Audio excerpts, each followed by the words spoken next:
It's time for a musical memory when we listen back to a song that everyone was listening to many years ago. As we prepare to enter a new year, how about a song we all equate with this time of year, Auld Lang Syne?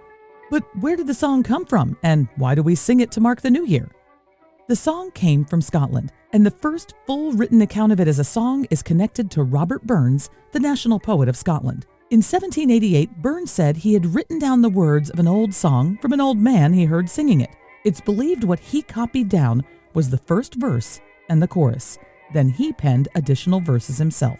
There were earlier versions of parts of that first verse of the song written down as early as 1711 by James Watson, but the complete song as we know it is believed to have come from Burns.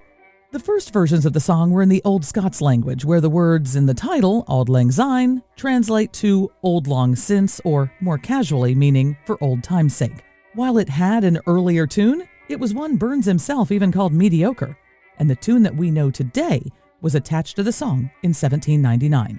The Scots began the tradition of singing Auld Lang Syne as part of the Scottish New Year's celebration of Hogmanay, where they would hold hands in a circle and sing it together. As Scottish immigrants traveled the world, the song and tradition of singing it for the new year went with them, but it was a band leader that made it go mainstream.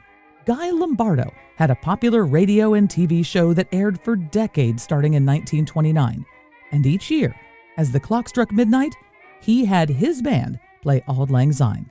As it was what most North Americans were listening to, it became a tradition far and wide.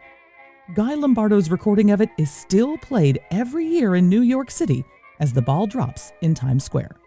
While usually we listen to old versions of a song in these musical memories, this week I'm offering you a relatively new recording, one I did. Here's yours truly singing Auld Lang Syne with my friend Jim Spence accompanying on guitar.